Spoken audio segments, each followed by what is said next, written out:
Dieu de gloire, d'amour et de bonté.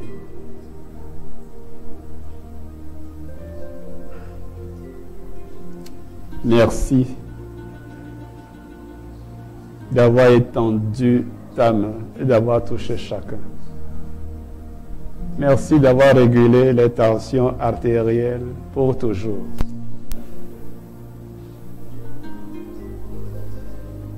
Seigneur,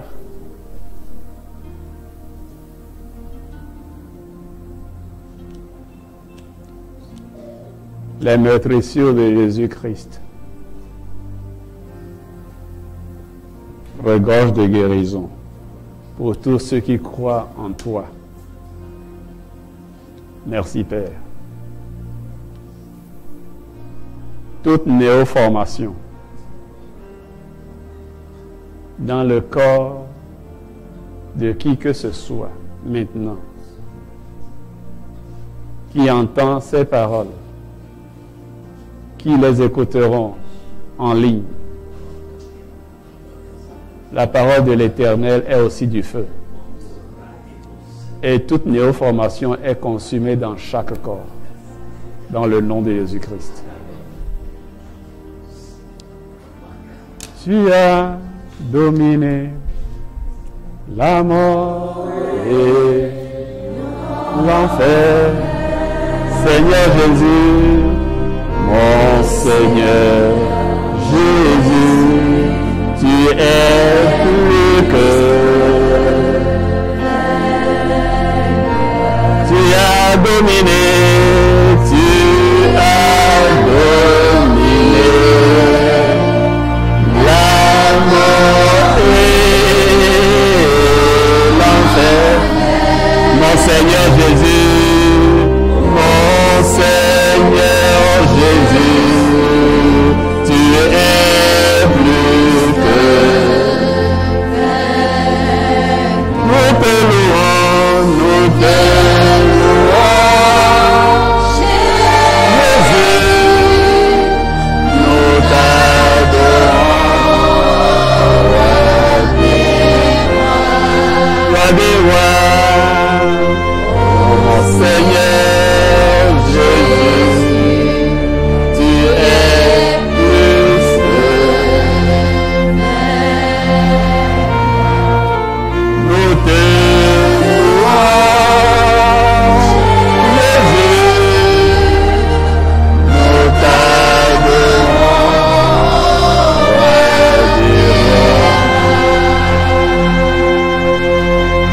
Ô Seigneur Jésus, tu es plus que.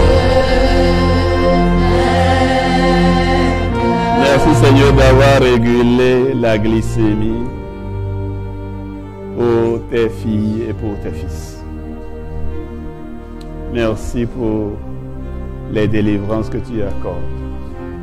À toi la gloire, à toi l'honneur, au nom de Jésus-Christ. Saint-Esprit, continue ton œuvre et prends toute la gloire. Amen. Asseyez-vous s'il vous plaît. Ce matin, le Seigneur a quelque chose de très important à nous dire.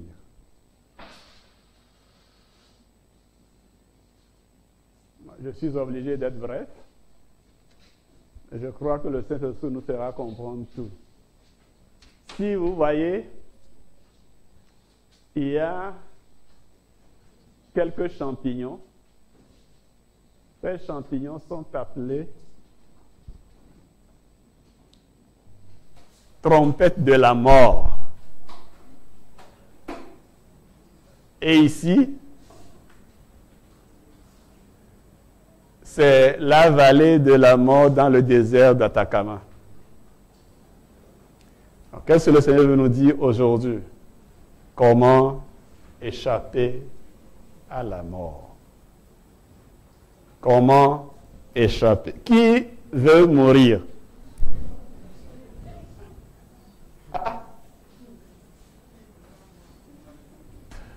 Tout le monde veut aller au paradis, mais personne ne veut mourir. Isaac Gregory l'a chanté, je le sais. Donc je sais que personne ne veut mourir. Mais comment échapper à la mort? Comment?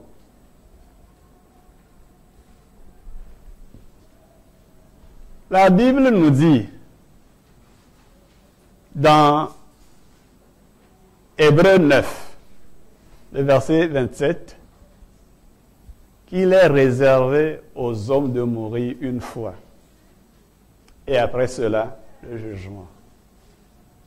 Donc, quand nous parlons de mort, nous parlons de ce qui concerne tout le monde. Tout le monde est concerné.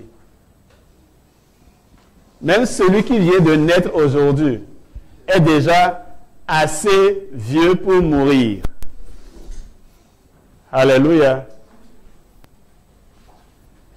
Les vieux sont prêts à mourir, les enfants, les bébés aussi, les nouveau-nés aussi sont prêts à mourir. Mais comment faire pour échapper à la mort, puisque nous voulons toujours vivre?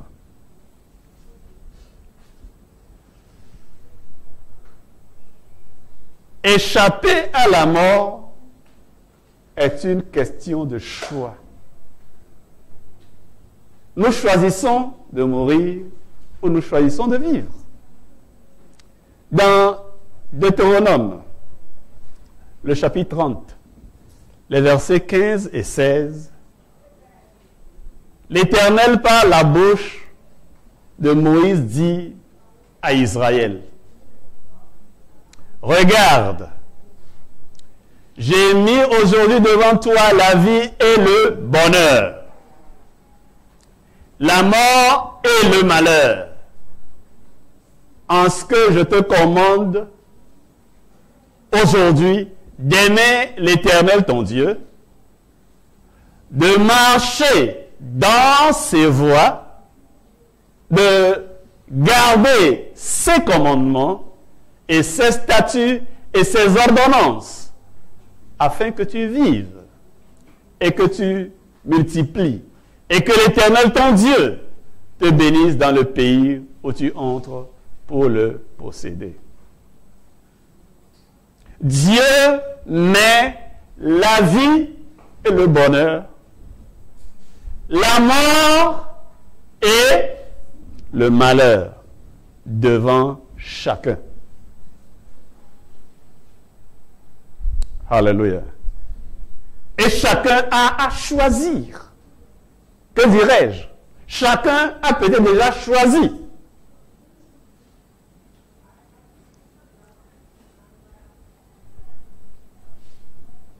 As-tu choisi la vie ou as-tu choisi la mort? Seulement, ce que je sais, c'est que beaucoup de gens se trompent. Ils choisissent la mort croyant avoir choisi la vie.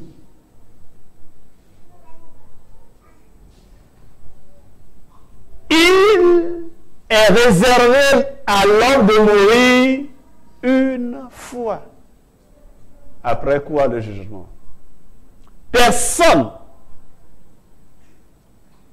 ne peut pas dire la mort, ça ne me concerne pas. Alléluia. La première chose, si tu veux échapper à la mort, c'est de mourir à toi-même.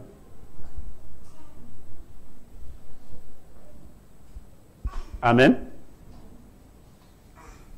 Jésus-Christ, notre Seigneur, dit dans Luc 17, le verset 33, il reprend pratiquement la même chose dans Jean 12, 25. Il le dit dans Matthieu 16, 25 et dans Marc 8, 35. C'est toujours la même idée. Quiconque cherchera à sauver sa vie, la perdra. Et quiconque la perdra, la gagnera. Dans Luc, dans Jean, il ajoute, celui qui perdra sa vie par amour pour moi et pour l'évangile, la sauvera, la préservera.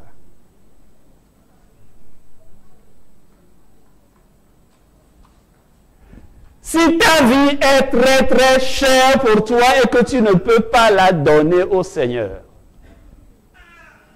alors tu finiras par la perdre. Des gens vont à l'église depuis leur enfance jusqu'à 96 ans. Mais quand leur corps lâche, leur âme se retrouve en enfer. Et c'est ça ce qu'est réellement la mort. La séparation éternelle d'avec Dieu. C'est ça la mort. Ce que les hommes appellent mort, c'est la séparation de l'âme du corps. C'est ça que les hommes appellent mort.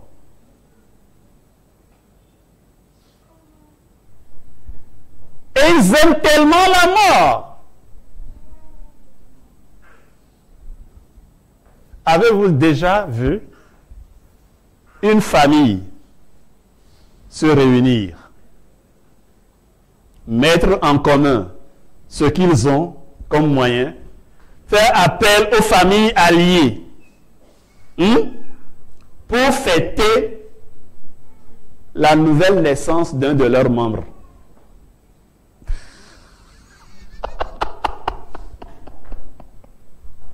Hein? Vous n'avez jamais vu ça? Ça vous a jamais effleuré l'esprit de le faire? Mais quand l'âme se sépare du corps, qu'est-ce qu'on fait? Hein? Même si c'est dans un village qu'il meurt, on prend le corps qu'on va mettre dans une morgue pour des mois. On réunit la famille, les familles alliées, et on fait quoi? On cotise. On rassemble les moyens. Il y a une expression pour les évêques. Wadoho. C'est-à-dire que chacun va entrer dans sa demeure et en sortir ce qu'il a de valeureux. On va abattre les irocos, les okoumés. On fait des planches qu'on vend. On va déraciner des palmiers. On fait du vin de palme. On vend une partie, ou bien on fait du sorabi, on vend. Et certains vont jusqu'à hypothéquer leur cacaoyère, leur caféière. Pour faire quoi? Des obsèques dignes. N'est-ce pas? Des obsèques comment? Dignes. C'est pas seulement au Togo, hein? Au Nigeria, a befitting burial. Au Ghana, on le garde à la morgue pendant longtemps. On construit d'abord une maison. Oh oui, je connais un serviteur de Dieu qui a gardé le corps de son père à la mort pendant 4 ans.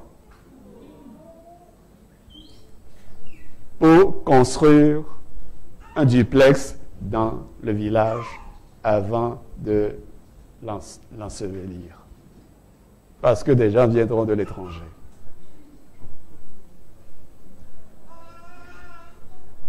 Alléluia. Quand est-ce qu'une famille a déjà fait uniforme pour célébrer la nouvelle naissance d'un d'entre eux? Quand? Vous voyez pourquoi la mort doit continuer à tuer? Parce que c'est quand la mort frappe que les hommes dépensent de l'argent.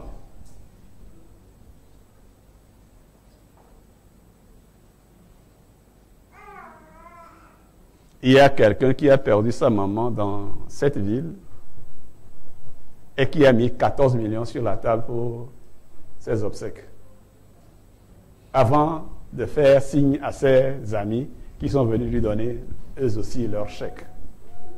alors que de son vivant, sa maman n'avait pratiquement rien de sa part. Il a fait une encyclopédie. Dieu, il est béni. Je ne sais pas qui l'a béni. Il est béni. Il a plusieurs voitures. Sa maman n'est jamais montée dans une de ces voitures de son vivant. Mais dans ce qu'on appelle faire part, que moi j'appelle encyclopédie, dans chacun de ces véhicules, tu vois ça. Puis les informaticiens font du miracle aujourd'hui, non? La dame n'est jamais entrée dans un seul véhicule, mais on l'a mis assis dans chaque véhicule. Hein? À côté de son fils.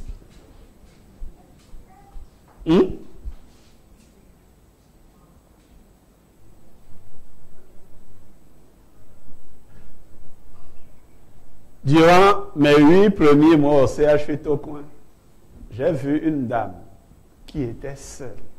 Personne ne venait lui rendre visite. Elle a été opérée d'un cancer du sein. Elle a été amputée d'un bras. Personne. Le docteur était moi. Nous croyons qu'elle n'avait absolument personne. Donc, ce qu'on pouvait faire pour l'aider, on le faisait. Si on pouvait acheter des produits, on achetait. Si on devait demander aux délégués médicaux de nous procurer des produits, on le faisait. Cette dame décède et nous avons dit, bon, Didier ne va pas aux funérailles. C'est là que j'apprends que Était aussi n'y va pas. Bon, Était, c'est son nom de famille. C'est Kwasi. Kwasi. On a dit, puisqu'on l'a, on a commencé par l'appeler maman. Donc, nous irons au moins à la veillée. Donc, on a dit à la petite fille qui était avec elle, dis-nous c'est quand. C'est après 4 mois qu'on nous a dit qu'il y a sa veillée. Malheureusement, on nous avait programmé pour une garde de 48 heures ce week-end-là. Et nous avons demandé à un des infirmiers de notre palier d'aller nous représenter. Quand il est revenu le lendemain avec le faire-part, nous avons pleuré. Pourquoi? Parce que 4 grandes cliniques de Lomé, privées, les propriétaires sont membres de sa famille. Et ils ont leur nom en haut du faire-part. Il y avait 4 médecins qui étaient descendus de Paris pour venir l'enterrer.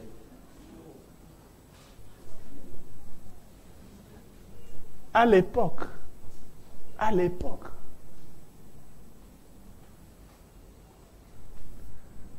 un responsable du ministère des Affaires étrangères était membre de sa famille. Un grand responsable de l'université de Lomé, membre de sa famille. Et pourquoi on l'a gardée à la mort pendant 4 mois? La maison où elle vivait n'était pas bien. On l'a rasée et rebâtie. Pourquoi la mort ne va-t-elle pas frapper?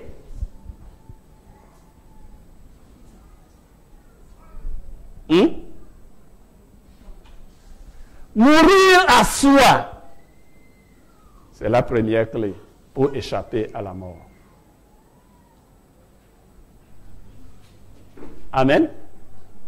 Deuxième chose encore à faire, obéir à la parole. Le Saint-Esprit nous a fait chanter ce matin, croire, obéir. N'est-ce pas? Croire, obéir. Si tu veux échapper à la mort, c'est-à-dire à la séparation éternelle d'avec Dieu, crois à la parole qui nous est révélée, crois en la Bible et mets ce qui est écrit dans la Bible en application. Il n'y a pas 36 000 solutions. Je partageais tout à l'heure avec les frères de la classe des leaders. Si tu n'obéis pas à ce qui est écrit dans la Bible, ne pense pas que Dieu viendra te parler. Ça sert à quoi? Ce que tu as, tu ne le fais pas. Tu as demandé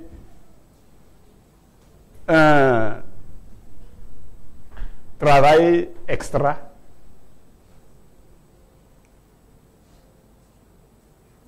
Quand j'étais étudiant en Union soviétique,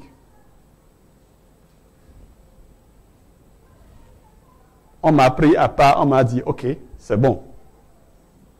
Tu maîtrises bien le programme, mais ce n'est pas suffisant pour toi. On va te donner en plus. J'étais dans le cercle scientifique de chirurgie, j'étais dans le cercle scientifique de neurochirurgie. Et j'étais dans le cercle scientifique de histologie, embryologie, cytologie.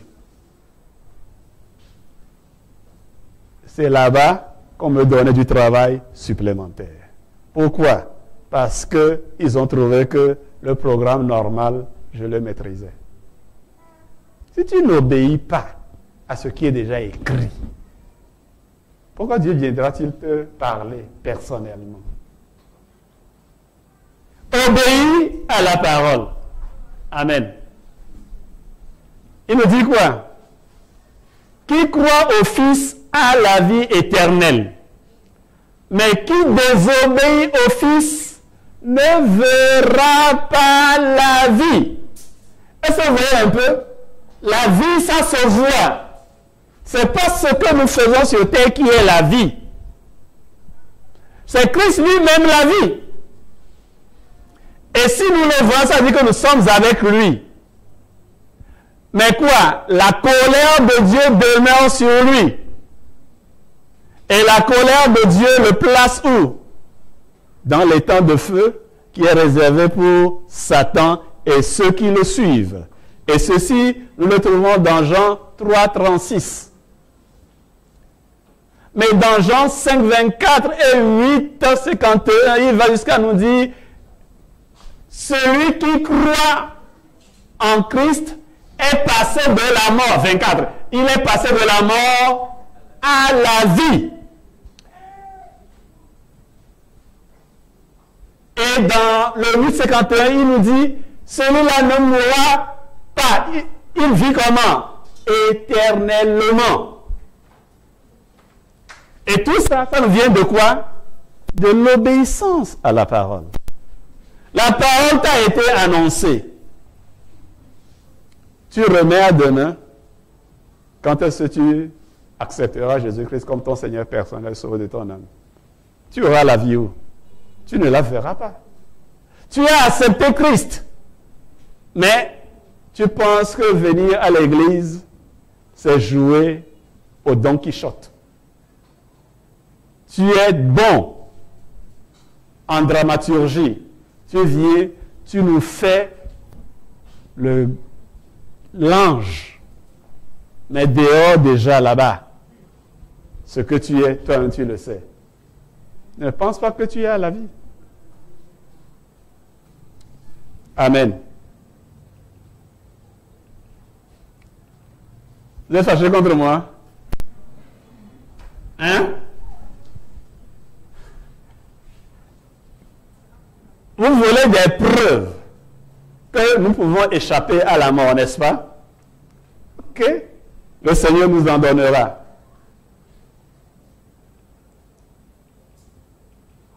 Enoch.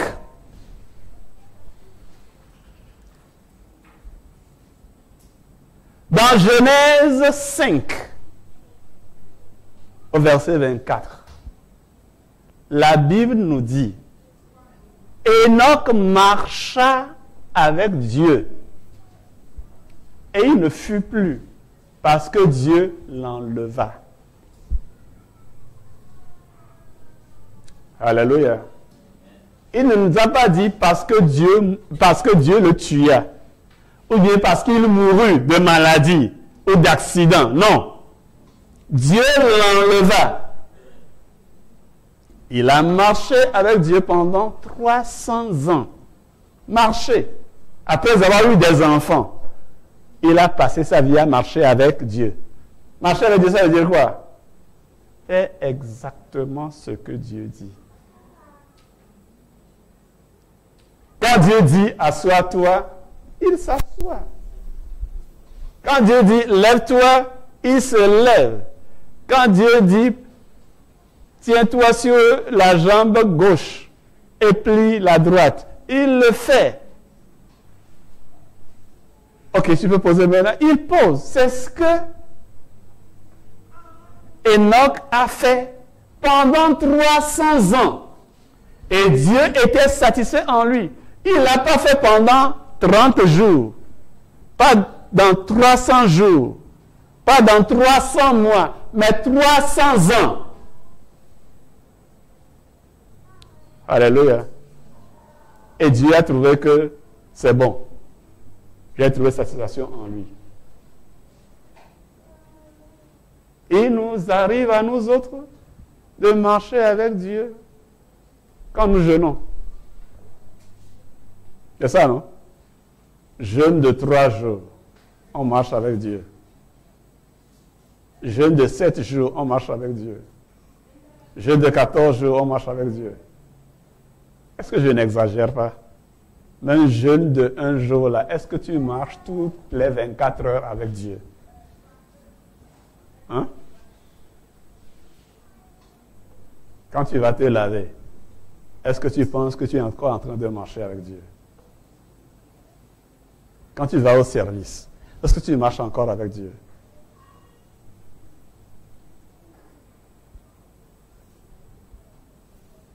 Enoch marcha avec Dieu. Et il ne goûta pas à la mort.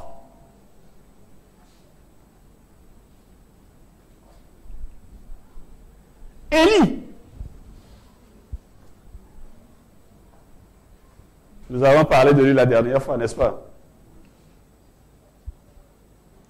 Qu'est-ce qu'il a fait pour échapper à la mort? Il a servi Dieu. Il l'a servi.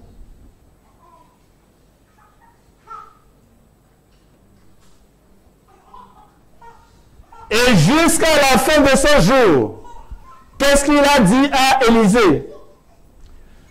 L'Éternel m'envoie ici, l'Éternel m'envoie là, l'Éternel m'envoie ici, l'Éternel m'envoie là. Il n'a rien décidé de lui-même.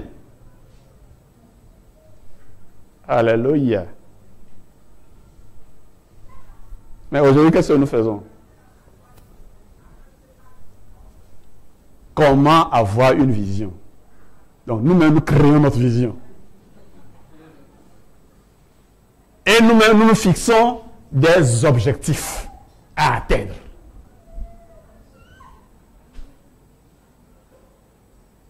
Et au sein de l'Église, nous enseignons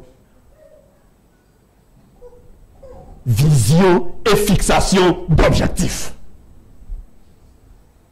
Si toi, tu te fixes des objectifs, où est Dieu dans tout ça?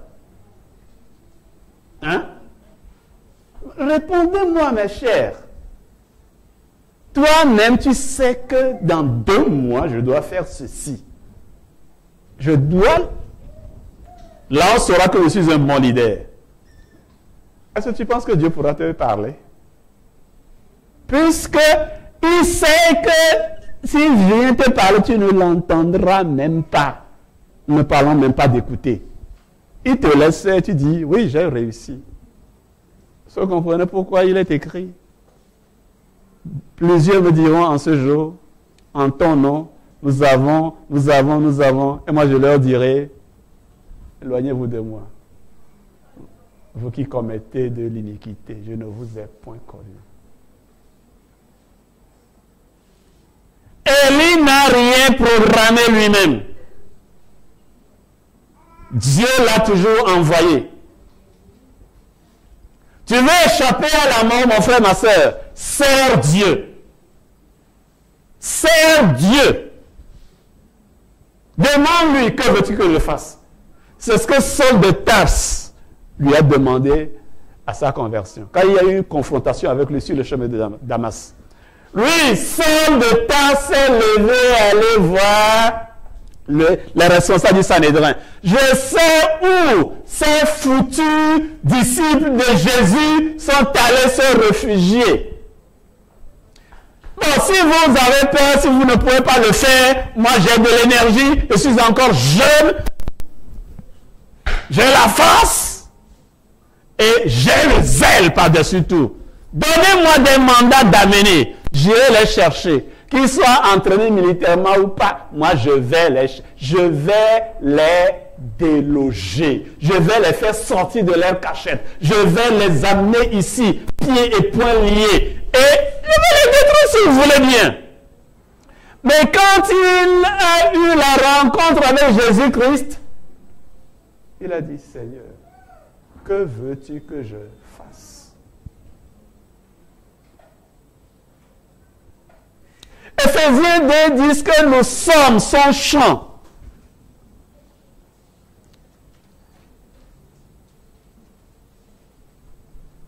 Et tout ce que nous avons à faire, c'est de marcher dans les bonnes œuvres qu'il a préparées d'avance pour nous.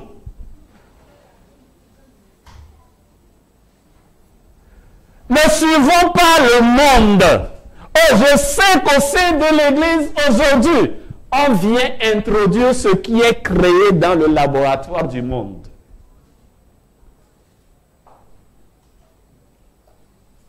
Comment saisir sa vision? Comment élaborer sa vision? Comment fixer les objectifs? Comment les implémenter?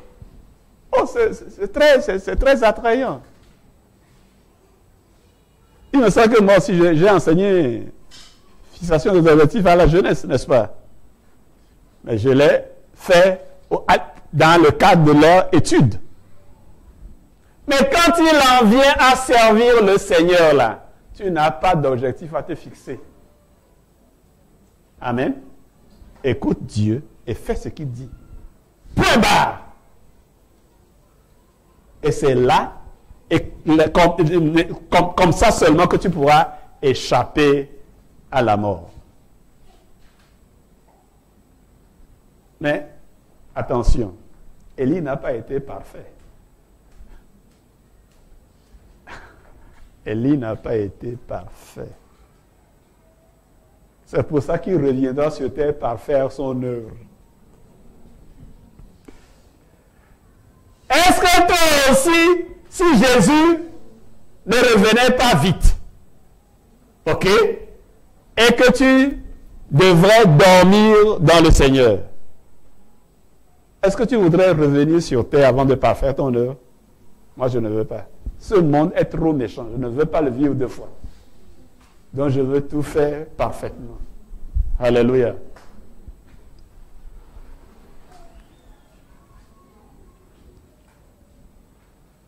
Dans 2 Rois 2, le verset 11, la Bible nous dit, « Et Dieu enleva Élie dans un tourbillon. » Au vu de tout le monde, il a été enlevé, il n'est pas mort, il a été enlevé. Non, les fils des disciples qui étaient à Jéricho ont offert leur service à Élisée. Peut-être que l'esprit allait le jeter quelque part. Allons le chercher, on va le trouver. Ils ont cherché en vain. Pourquoi? Parce que Dieu l'a enlevé. Amen. Amen. Si Jésus tarde à venir, peut-être que ton âme se séparera de ton corps. Peut-être.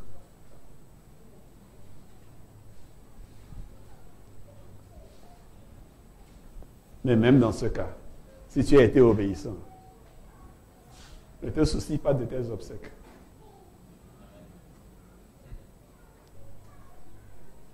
Moïse a servi Dieu. Il a même été poussé à la faute. C'est pour ça qu'il n'est pas entré dans la terre promise. Mais vous savez une chose, Dieu n'a pas permis que quelqu'un touche son corps. Oh, je sais que beaucoup de gens sont tellement intéressés par comment ils seront enterrés. Oh oui! Nous étions allés à une convention à Dagne. Et on a prêché. À Dagne Bassafe. Et des gens sont venus, ils ont été touchés, ils ont donné leur vie à Christ et ils ont désiré adorer avec l'église avec laquelle nous étions allés. Mais il y a certains qui ont été assez pointilleux et ils ont demandé, est-ce que votre église a un cimetière à Dagny? Ben, ça fait. On a dit non. Ah, dans ce cas, nous ne pouvons pas adhérer à cette assemblée. Quoi?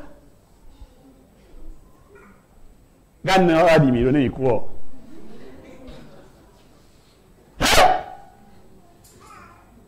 Oh, je sais que des gens ont écrit dans leur testament comment ils doivent être enterrés. Je m'en fous. Brûler ou manger ou. Maman. Dieu s'est occupé lui-même de l'ensevelissement de Moïse. Et la Bible dit que jusqu'à ce jour, personne ne connaît le tombeau de Moïse. Mais si les Juifs avaient connu le tombeau de Moïse, hey! Pèlerinage! Dieu est sage. Dieu est sage. Je sais que vous m'aimez beaucoup. Peut-être que Dieu ne permettra pas que j'aie de tombeau. Amen.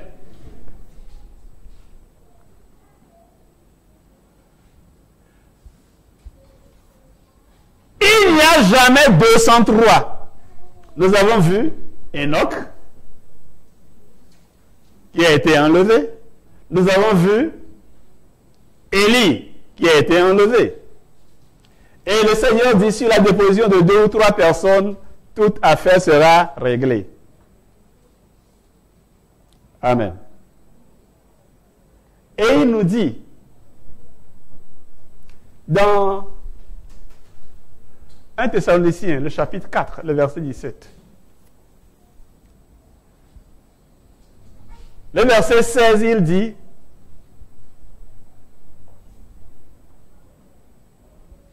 ceux qui dormaient dans le Seigneur se réveilleront les premiers et iront rejoindre le Seigneur dans les airs.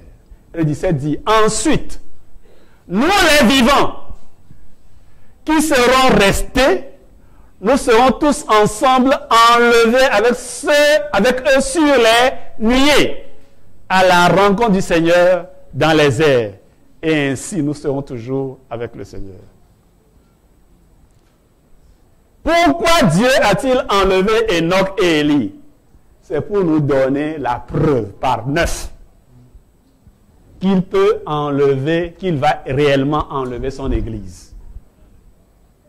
Donc, tout chrétien, toute chrétienne qui sera encore vivant au second avènement de Jésus-Christ et qui sera obéissant à la parole, celui-là sera comment? Enlevé. Si l'enlèvement a lieu et que tu n'es pas parti, ça veut dire que les tourments, tu vas les vivre, les boire jusqu'à la lie. C'est ce que je ne souhaite à personne. Même pas aux pires ennemis de l'Église. Je ne le souhaite pas. Vous savez, tout est déjà prêt.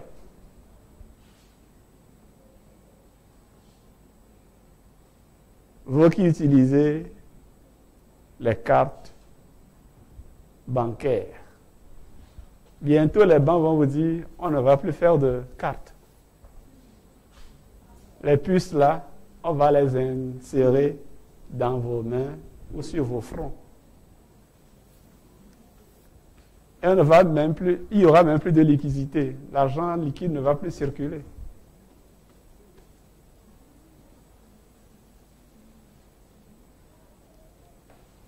Et personne ne pourra ni vendre, ni acheter sans ça. Il n'y aura plus de voleurs. Le monde ne veut plus qu'on vole. Donc, Tu vas au magasin, tu fais tes courses, tu arrives à la caisse, tu fais ça et puis c'est bon. Ou alors tu fais ça et puis c'est bon.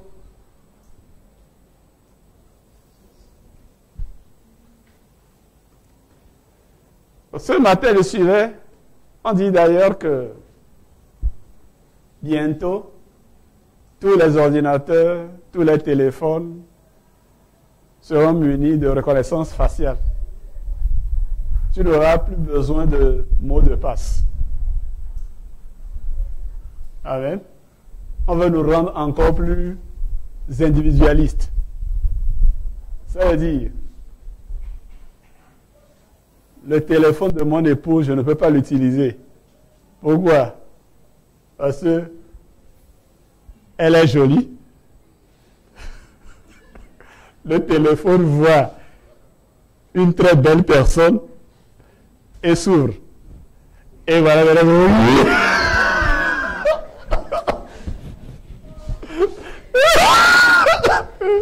téléphone ne dit pas d'accès. L'ordinateur, c'est pareil. On va trouver ça génial, non? Il suffit que tu achètes un ordinateur, on dit, reste, regarde là, et puis l'ordinateur te connaît déjà. Donc, dès que tu le prends, tu l'allumes, tu vois, quelqu'un d'autre allume, il se bloque.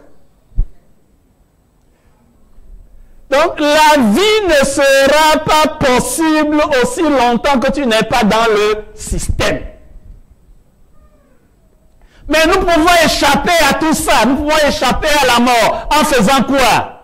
En mourant en nous-mêmes. En étant en Christ, en lui obéissant et en le servant. Dans la crainte. Veux-tu le servir? Comment peux-tu le servir si tu ne le connais pas?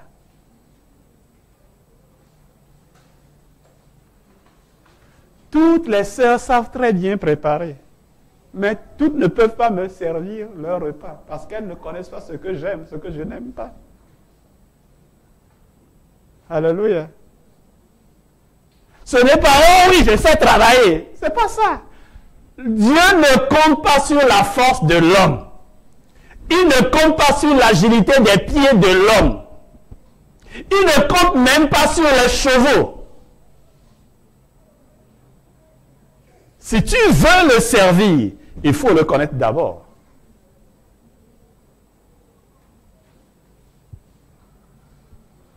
Ma prière, c'est que nous tous, nous échappions à la mort.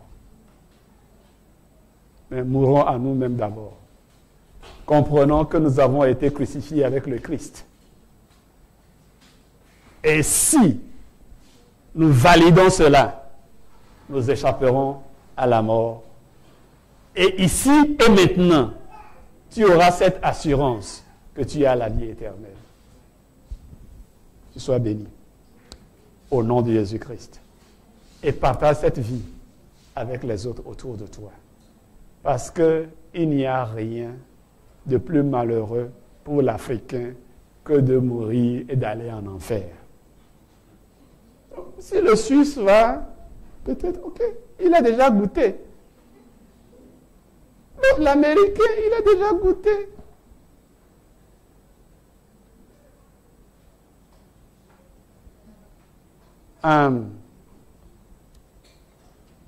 Joe Biden, il est aujourd'hui à la Maison Blanche. Il a goûté. Son prédécesseur, Donald, il a goûté. Mais nous, même ceux qui ont des milliards au Togo, quelquefois les rues qu'ils empruntent avec leur limousine. Hey! Quelquefois, à côté, il y a des gens qui font du bruit, des odeurs. Et ils souffrent. Pourquoi va-t-on souffrir comme ça en Afrique et encore atterrir en enfer? Faisons tout pour que tous nos compatriotes, pour que tous les habitants de l'Afrique et au-delà, en Asie, en Amérique latine, et pourquoi pas en Europe, aient part à la vie éternelle. Vous êtes de bons missionnaires parce que vous avez décidé de tout faire pour échapper à la mort. Vous êtes bénis au nom de Jésus-Christ. Amen.